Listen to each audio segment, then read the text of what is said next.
ஆகாஷவாணி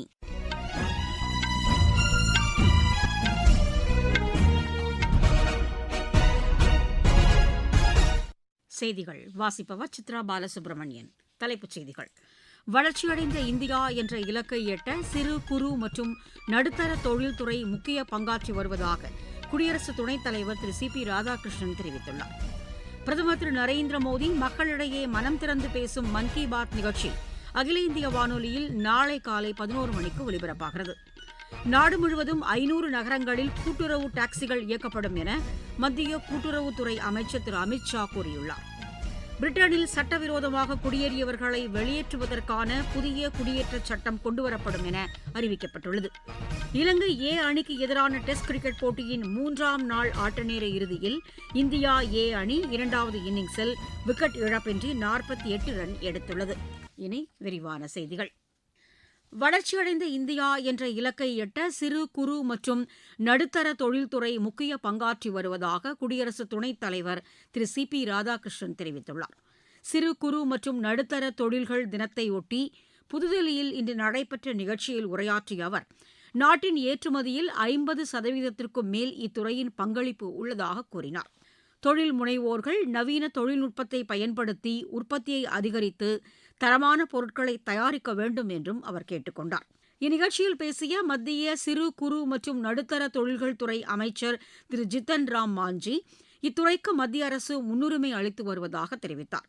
பிரதமர் திரு நரேந்திர மோடி தலைமையிலான மத்திய அரசு சிறு குறு மற்றும் நடுத்தர தொழில்துறைக்கு போதிய நிதி ஒதுக்கீடு செய்துள்ளதாகவும் அவர் குறிப்பிட்டார். பிரதமர் திரு நரேந்திர மோடி மக்களிடையே மனம் திறந்து பேசும் மன் கி பாத் நிகழ்ச்சி அகில இந்திய வானொலியில் நாளை காலை 11 மணிக்கு ஒலிபரப்பாகிறது. நாட்டில் உள்ள அனைத்து வானொலி நிலையங்களும் இதனை அஞ்சல் செய்யும். பிரதமரின் உரை முடிந்தவுடன் அதன் தமிழாக்கத்தை சென்னை அகில இந்திய வானொலி ஒலிபரப்புகிறது.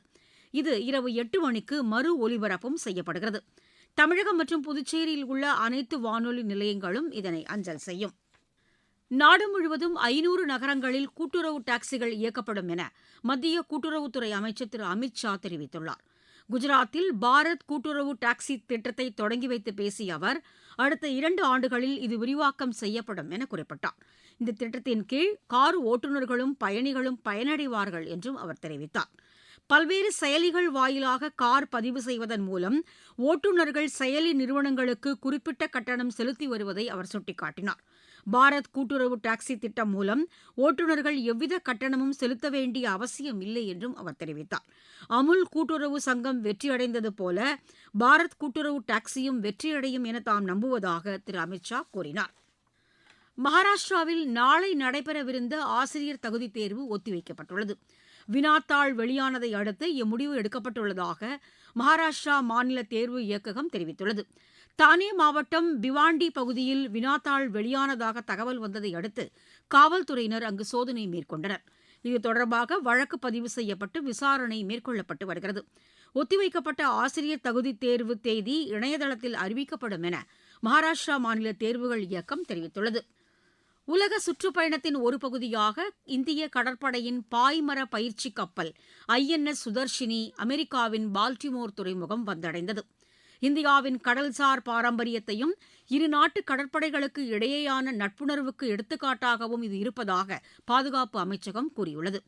அமெரிக்காவின் 250வது ஆண்டு நிறுவன விழாவை ஒட்டி மேரிலாந்து பால்டிமோரில் நடைபெறவுள்ள இந்திய கடற்படை வீரர்கள் கலந்து கொள்கிறார்கள்.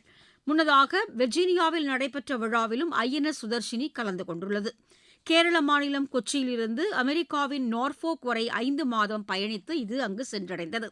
வசுதெய்வ குடும்பகம் என்ற அடிப்படையில் இந்தியாவின் கடல்சார் வலிமையை இது எடுத்துக்காட்டுவதாக இந்த பயணம் மேற்கொள்ளப்பட்டுள்ளது.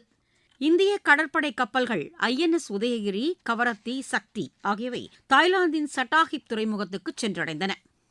இது தொடர்பாக பாதுகாப்பு அமைச்சகம் வெளியிட்டுள்ள அறிக்கையில், தாய்லாந்துடன் கடல்சார் உள்ளிட்ட பல்வேறு துறைகளில் ஒத்துழைக்க நடவடிக்கை எடுத்து வருவதாக கூறியுள்ளது. தென்கிழக்கு ஆசிய நாடுகளுடனான உறவுகளை மேம்படுத்தும் வகையில் இந்த கப்பல்கள் அங்கு சென்றுள்ளதாக தெரிவிக்கப்பட்டுள்ளது. இரு நாட்டு கடற்படையினர் ஒத்துழைத்து செயல்படுவதற்கு இந்த பயணம் வழிவகை செய்யும். நீங்கள் கேட்டுக்கொண்டிருப்பது ஆகாஷவாணியின் செய்தி அறிக்கை. ஊரக வளர்ச்சிக்கான புதிய அத்தியாயம். வளர்ச்சியடைந்த இந்தியாவிற்கான ஊரக வேலைவாய்ப்பு உறுதி மற்றும் வாழ்வாதார சட்டம் ஜூலை மாதம் 1ஆம் தேதி முதல் செயல்பாட்டுக்கு வருகிறது. இந்த சட்டம் வருடத்திற்கு 125 நாட்கள் வேலையை உறுதி செய்கிறது. இதில் வாரந்தோறும் ஊதியம் வழங்கப்படுவது கட்டாயமாக்கப்பட்டுள்ளது. பணி முடிந்த 15 நாட்களுக்குள் ஊதியம் வழங்குவதை உறுதி செய்வதற்கான அம்சங்களும் இதில் இடம்பெற்றுள்ளன. ஊதியம் காலதாமதமாக வழங்கப்பட்டால் அதற்கான இழப்பீட்டுத் தொகைக்கும் இதில் வகை செய்யப்பட்டுள்ளது. வளர்ச்சியடைந்த இந்தியாவிற்கான பயணத்தில் மோடி அரசு தொடரும் சீர்திருத்த நடவடிக்கைகள். பிரிட்டனில் சட்டவிரோதமாக குடியேறியவர்களை வெளியேற்றுவதற்கான புதிய குடியேற்றச் சட்டம் கொண்டுவரப்படும் என அறிவிக்கப்பட்டுள்ளது. இது தொடர்பாக செய்தியாளர்களிடம் பேசிய அந்நாட்டு உள்துறை செயலர் ஷபானா மெஹமூத், மனித உரிமைச் சட்டங்களை முறைகேடாக பயன்படுத்தி அந்நாட்டுக்கு குடியேறுபவர்களை கண்டறிந்து தாயகம் திருப்பி அனுப்பப்படுவார்கள் என கூறினார். இந்த புதிய சட்டத்தின் கீழ் குடும்ப உறுப்பினர்களுக்கு மட்டும் குடியுரிமை அளிக்கப்படும் என்றும் அவர் தெரிவித்தார். மேலும் இந்த புதிய சட்டத்தின் கீழ் பிரிட்டனில் குடியேற்றம் செய்தவர்கள் பல்கலைக்கழகங்கள், தொழில் நிறுவனங்கள், சமூக அமைப்புகளின் ஆதரவுடன் அந்நாட்டில் வசிக்க வழிவகை செய்யப்படும். தெலங்கானா தலைநகர் ஐதராபாத்தில் உள்ள சாலைக்கு தமது பெயரை சூட்டியதற்கு அமெரிக்க அதிபர் திரு டொனால்டு ட்ரம்ப் இந்தியாவுக்கு நன்றி தெரிவித்துள்ளார்.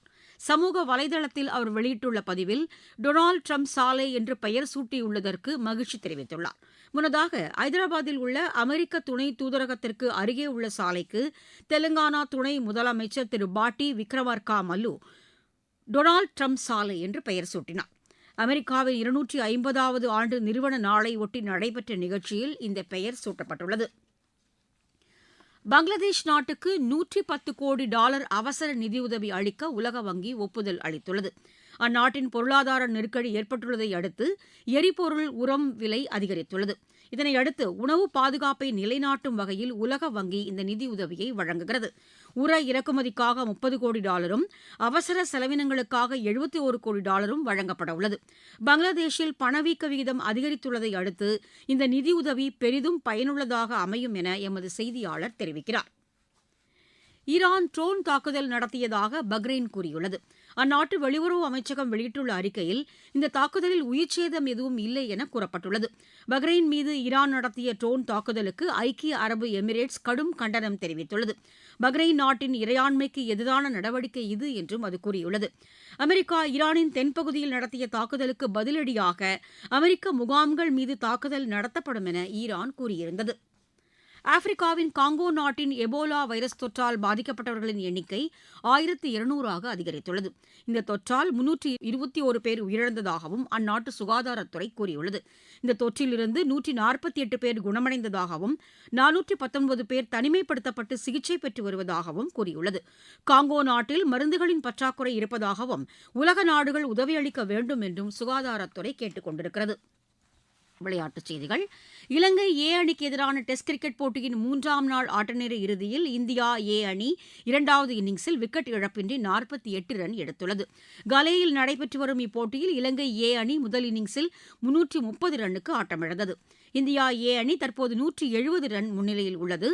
இந்தியா ஏ அணி முதல் இன்னிங்ஸில் 6 விக்கெட் இழப்பிற்கு 452 ரன் எடுத்திருந்த நிலையில் ஆட்டத்தை முடித்துக் கொள்வதாக அறிவித்தது. உலகக்கோப்பை கால்பந்து போட்டிகளில் நாளை அதிகாலை 2:30 மணிக்கு இங்கிலாந்து பனாமாவையும், குரேஷியா கானாவையும் எதிர்கொள்கின்றன. நாளை அதிகாலை 5 மணிக்கு நடைபெறும் ஆட்டங்களில் போர்ச்சுகல் கொலம்பியாவையும், உஸ்பெகிஸ்தான் காங்கோவையும் எதிர்கொள்கின்றன. ஸ்மாஷ் சர்வதேச டேபிள் டென்னிஸ் போட்டியின் தகுதிச்சுற்று 2வது ஆட்டத்தில் இந்தியாவின் யசஸ்வினி கோர்படே வெற்றி பெற்றுள்ளார். ஸ்பெயினில் நடைபெற்று வரும் சர்வதேச டென்னிஸ் போட்டியில் இந்தியாவின் ருத்துச்சா போஸ்லே சீனாவின் ஃபேன்கிராம் தியான் இணை பட்டம் வென்றது. துருக்கியில் நடைபெற்று வரும் சர்வதேச டென்னிஸ் போட்டியில் இந்தியாவின் பிரணவ் செந்தில்குமார் இறுதியாட்டத்திற்கு முன்னேறியுள்ளார். மீண்டும் தலைப்புச் செய்திகள். வளர்ச்சியடைந்த இந்தியா என்ற இலக்கை எட்ட சிறு குறு மற்றும் நடுத்தர தொழில்துறை முக்கிய பங்காற்றி வருவதாக குடியரசு துணைத் தலைவர் திரு சி.பி. ராதாகிருஷ்ணன் தெரிவித்துள்ளார். பிரதமர் திரு நரேந்திர மோடி மக்களிடையே மனம் திறந்து பேசும் மன் கி பாத் நிகழ்ச்சி அகில இந்திய வானொலியில் நாளை காலை 11 மணிக்கு ஒலிபரப்பாகிறது. நாடு முழுவதும் 500 நகரங்களில் கூட்டுறவு டாக்ஸிகள் இயக்கப்படும் என மத்திய கூட்டுறவுத்துறை அமைச்சர் திரு அமித் ஷா கூறியுள்ளார். பிரிட்டனில் சட்டவிரோதமாக குடியேறியவர்களை வெளியேற்றுவதற்கான புதிய குடியேற்றச் சட்டம் கொண்டுவரப்படும் என அறிவிக்கப்பட்டுள்ளது. இலங்கை ஏ அணிக்கு எதிரான டெஸ்ட் கிரிக்கெட் போட்டியின் 3ஆம் நாள் ஆட்டநேர இறுதியில் இந்தியா ஏ அணி 2வது இன்னிங்ஸில் விக்கெட் இழப்பின்றி 48 ரன் எடுத்துள்ளது. செய்தி அறிக்கை நிறைவு பெற்றது.